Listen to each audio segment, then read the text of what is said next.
Have you ever noticed how the moment you do something great, there is this tiny nagging urge to make sure someone saw it? It's like we are wired for the like button, even when the button isn't there. We are talking about the age-old struggle with vanity, or what the traditions call vainglory. Saint Basil dives deep into this, using the life of Jesus as the ultimate blueprint. He starts with a single quiet moment. Jesus getting up before dawn to find a solitary place to pray. It's a powerful image of someone intentionally stepping away from the noise and to find their center. Now, you might think someone like Jesus didn't need to recharge. But the gospel shows us the opposite.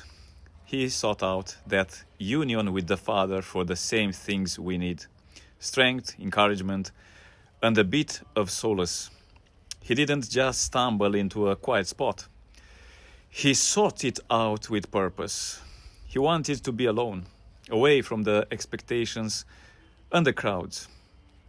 Whether it was a mountain at sunset or a desert at dawn, solitude was his sanctuary.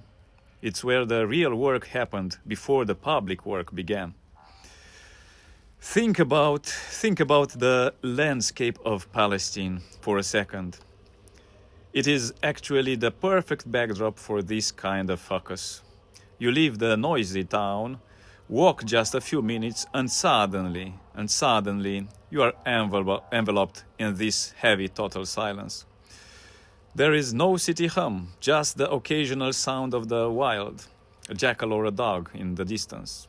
In those moments of maximum spiritual tension, Christ didn't want any distractions.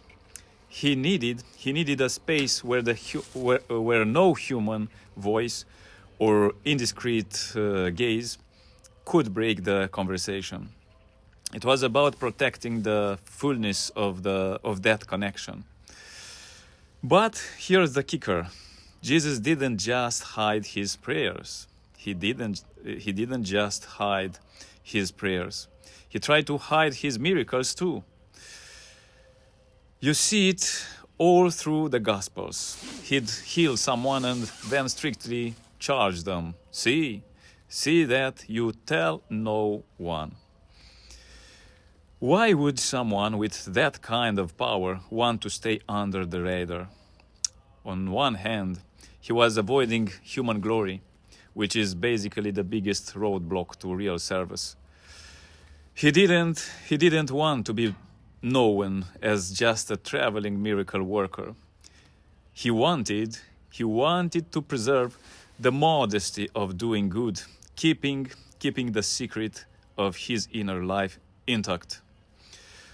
This brings up a tough question for us today. Are we ever entirely honest about why we do what we do? Even when we are serving a good cause, there is often this bit of trashy, worldly glory we're secretly hoping for. Human praise has this weird way of darkening the soul, making us crave more attention instead of more substance. We have to be on constant guard to make sure we are not just performing for an audience. It's a full-time job keeping our motivations clean. This is especially true when we are just starting out and full of fire. When you are young and passionate, it's so easy to get hooked on the bait of being recognized. People notice early devotion. They comment on it, and suddenly that thirst for glory starts to get fed. But as the ego grows, the actual spiritual results start to shrink. Saint Basil calls vainglory a worm that eats the fruit of your good deeds from the inside out. Once you start chasing the shadow of praise, you've stopped following the actual light. You're just chasing a reflection in a mirror. He tells this heartbreaking story about an ascetic who lived in total poverty, but had one massive flaw. He carried these heavy chains and a massive staff, and he loved it when people noticed. He'd actually invite admirers to feel the weight of his chains and marvel at his suffering. Look at what I carry for God, he was basically saying. He got his satisfaction from their wonder, not from the work itself. He died without ever really facing that pride, which is a sober warning for all of us.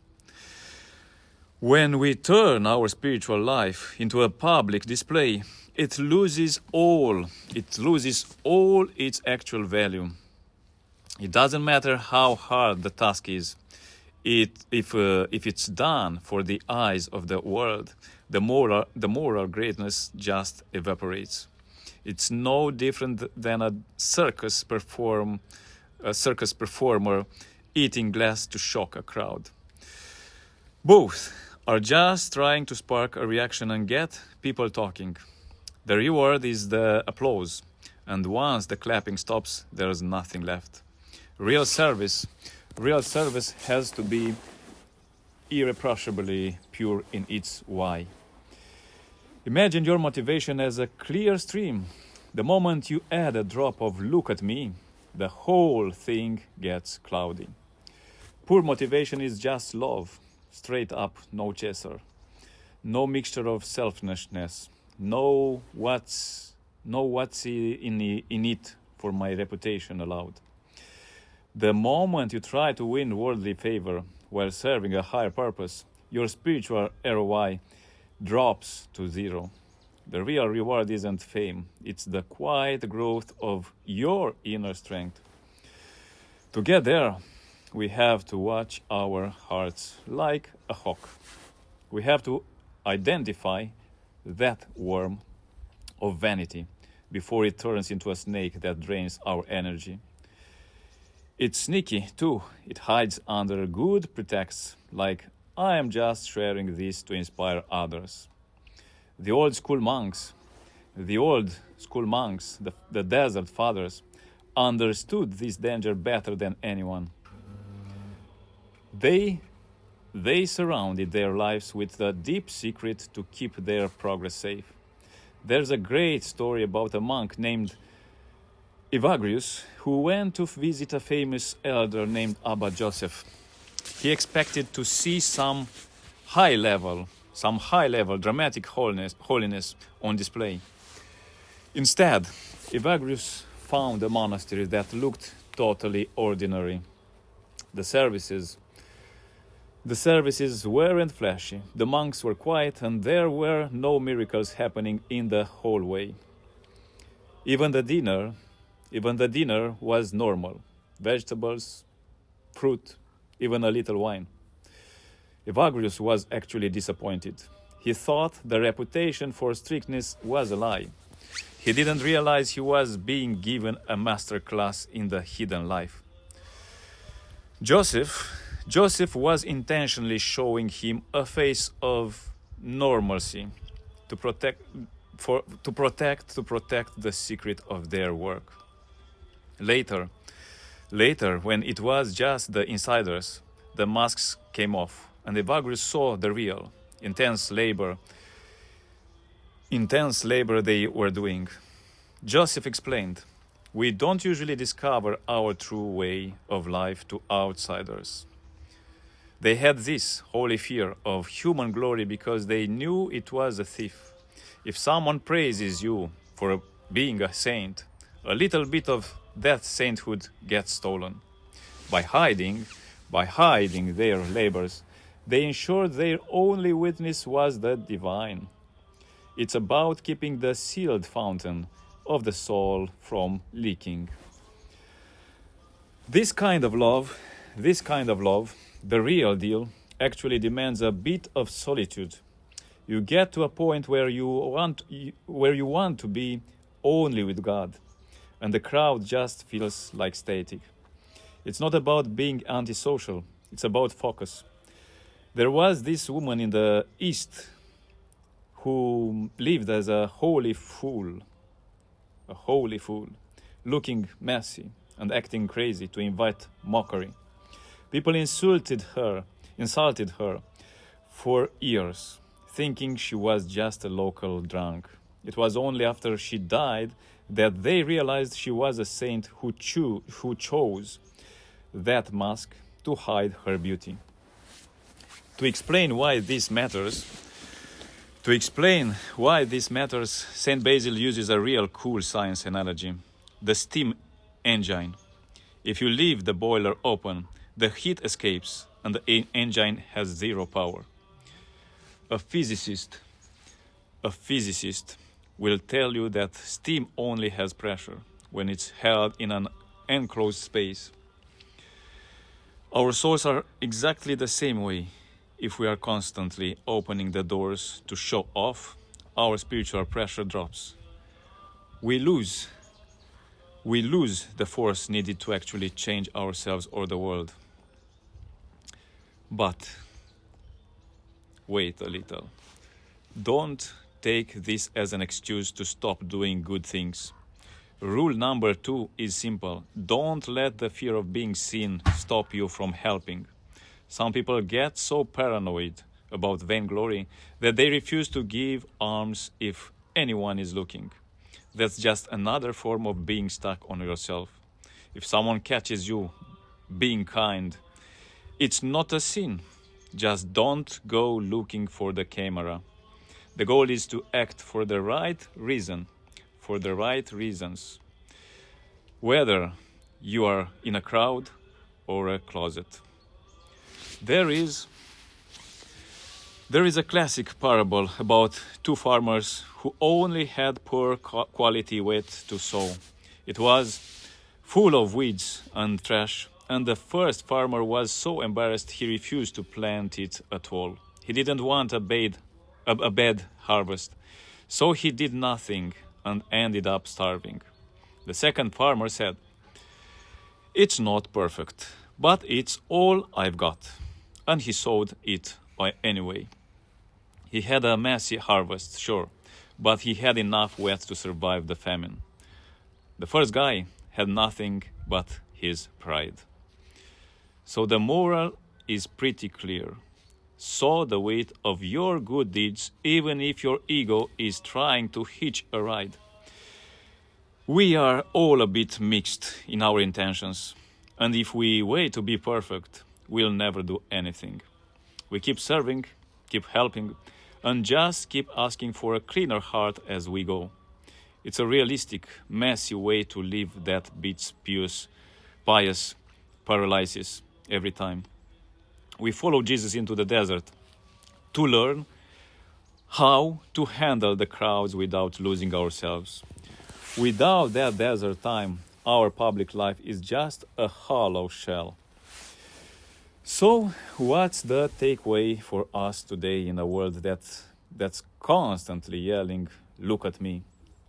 It's about finding our own desert in the middle of the daily grind. It's that quiet space in your heart where you don't have to prove anything to anyone.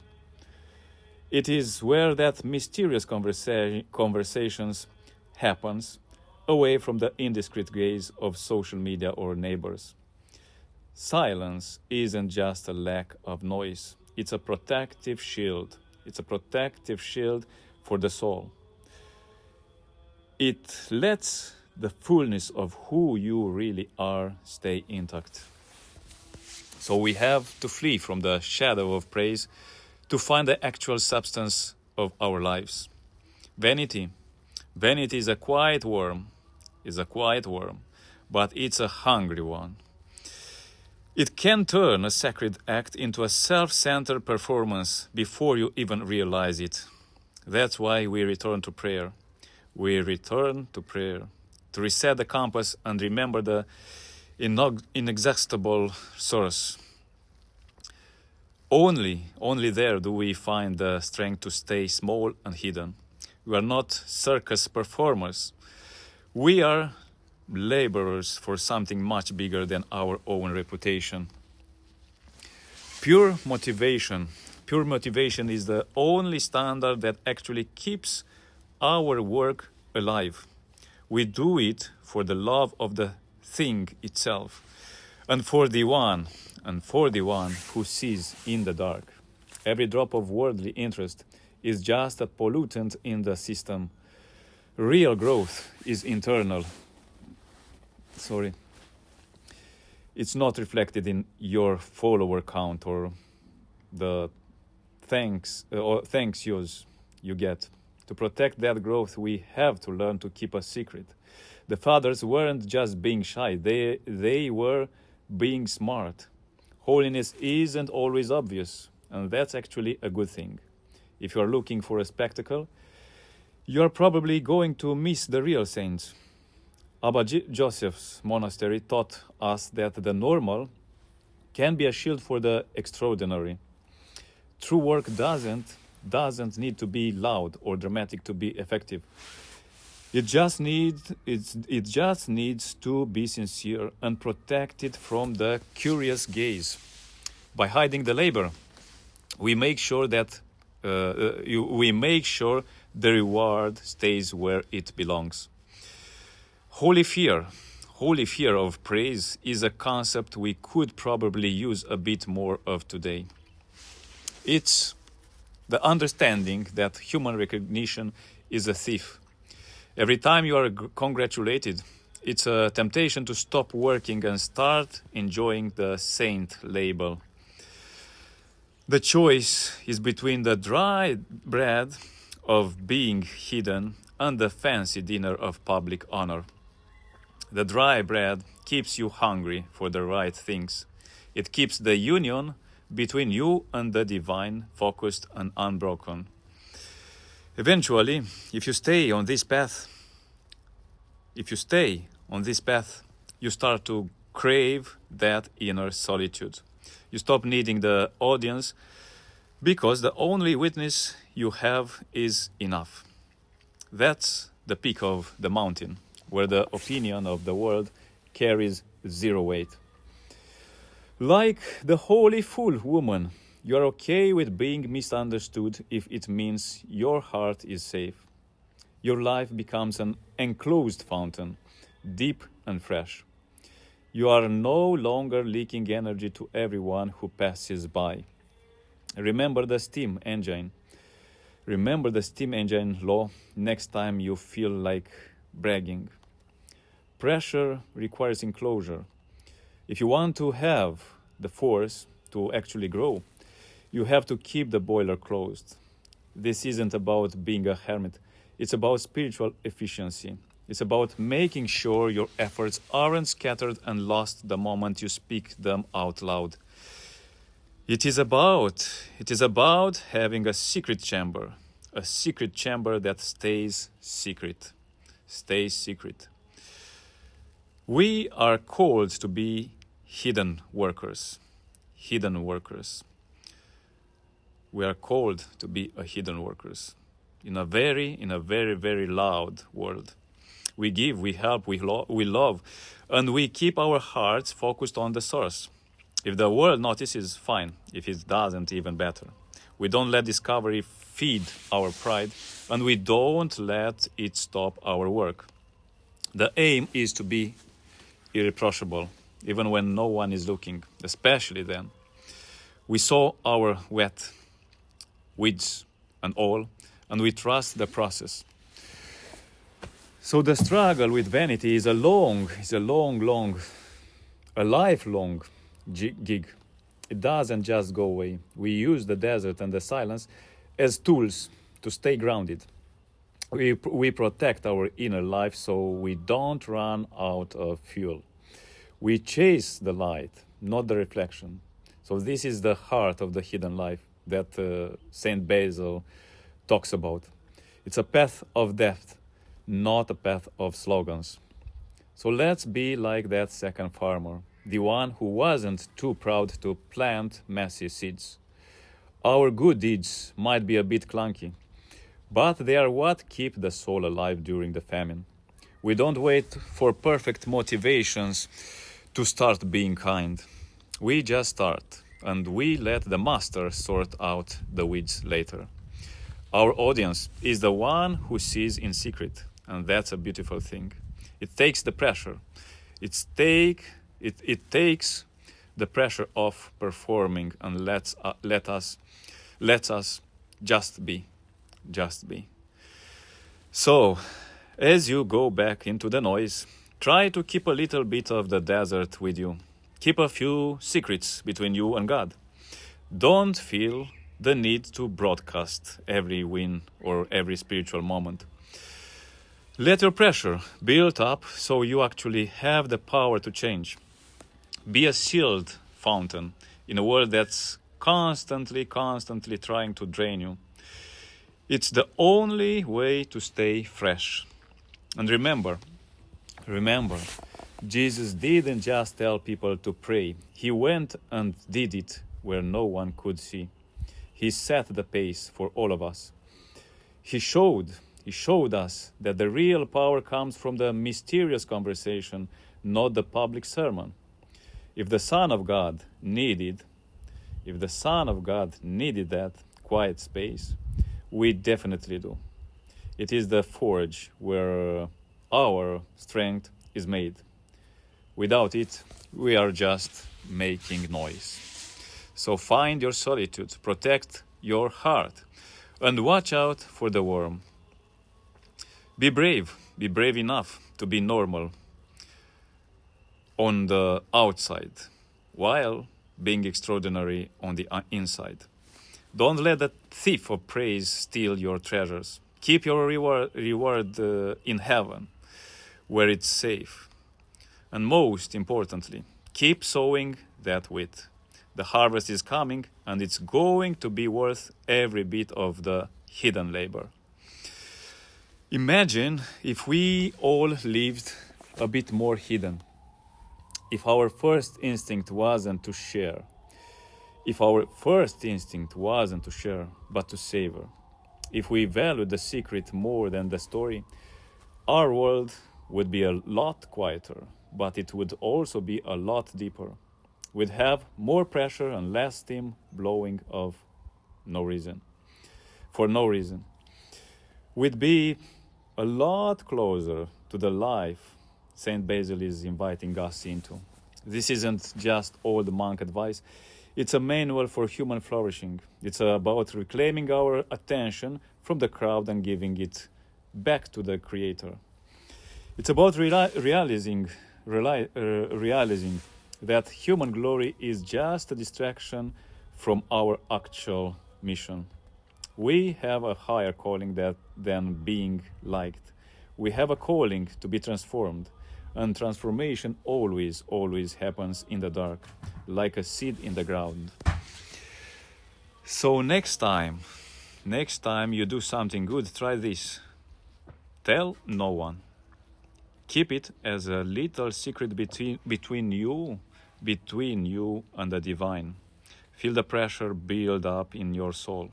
Notice how much more alive that deed feels when it's just yours. It's addictive in the best possible way. It's the beginning of the hidden life that truly changes everything. Don't be the guy with the chains, looking for a wow. Be the Abba Joseph, looking for a way to hide the work. Be the holy fool who doesn't care if they are misunderstood. Be the farmer who plants the messy wet because they know it's what matters. Your reward isn't the applause, it's the growth, it's the spiritual power. It's the spiritual power that stays with you when the crowds go home. So the desert is waiting for you, even if it's just 5 minutes in a quiet room. Go there, recharge, and come back stronger. And protect that union with the Father at all costs. It is the inexhaustible source of everything you need to serve. Don't let the noise drown out the mysterious conversation. It's the only thing that actually lasts. As we wrap this up, think about that sealed fountain again. It's deep, it's cool, and it's protected. That's your soul. That's your soul. When you live in the hidden life, you are not leaking, you are filling up. You are not performing, you are being. And that, my friend, it is where the real power is. That's the gospel for the modern people. It's a path. It's a path of seriousness, but also of great peace. It takes the weight of fame off your shoulders. You don't have to be a success in the eyes of the world. You just have to be a servant in the eyes of the master. And that master sees everything, even and especially what's hidden. He sees the wheat in the middle of the weeds. He sees the love behind the secret. So, let's go out and sow the wheat with everything we've got. Let's be a bit more mysterious and a lot more sincere. Let's flee from the shadow and walk toward the light. This is the way of the saints, and it's open to all of us. It's a journey. It's a journey toward the heart of God. One hidden deed at a time. And what a journey it is. It starts today. It starts today. With a choice. A choice to stay quiet. To do the good thing and then walk away. To find the solitude and protect the prayer. To watch the worm and cultivate the pressure. It's a life lived. It's a life lived for an audience of one. Holy one. And trust me, that audience is more than enough. Think about the legacy you want to leave.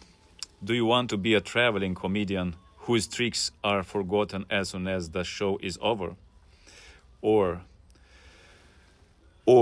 do you want to be an enclosed fountain that nourishes people for generations, even if they never knew your name? Even if they never knew your name.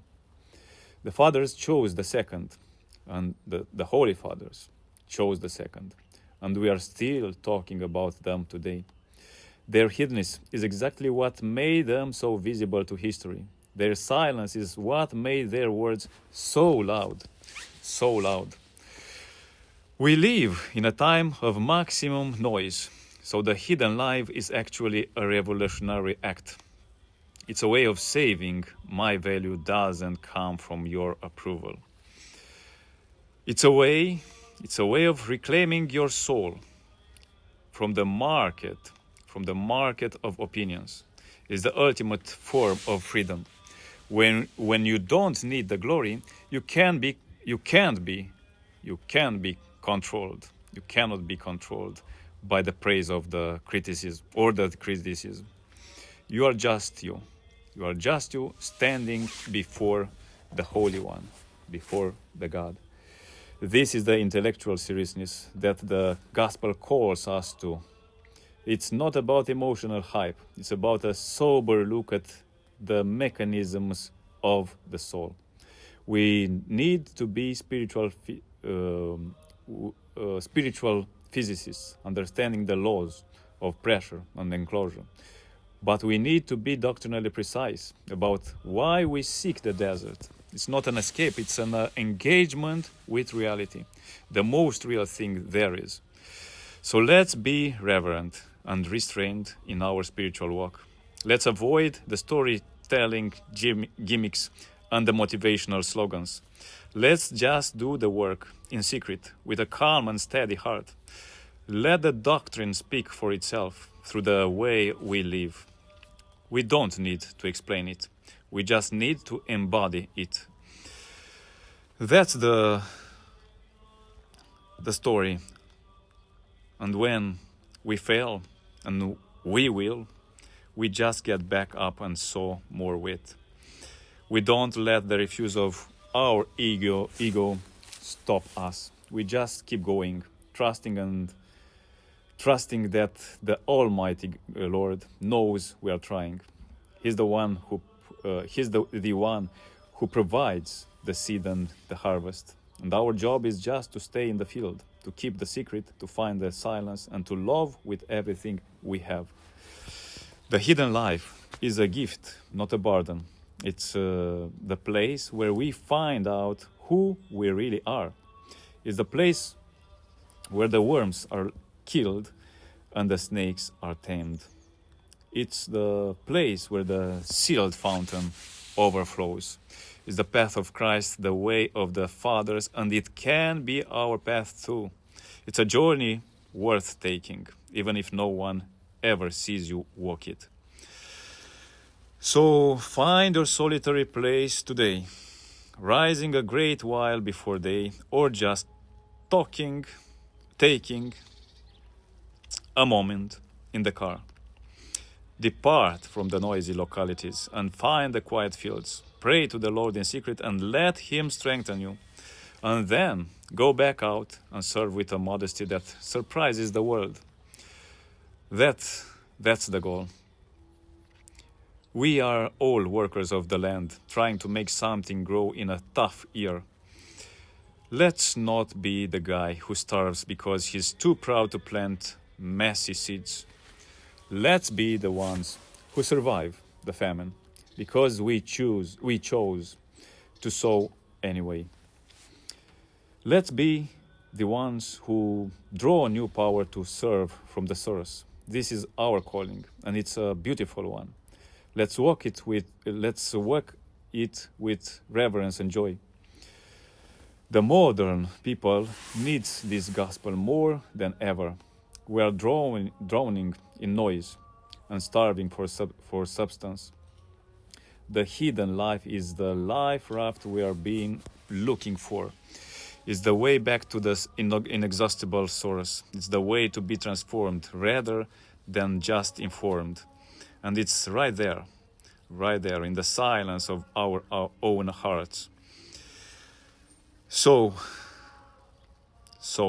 let's go out and live it. Let's keep the secret, protect the pressure, and sow the wheat. Let's be hidden saints in a world of public sinners. And let's trust that the one who sees in secret will reward us in a way the world never could. That's a promise, and it's a good one. So now, let's get to work. God bless you.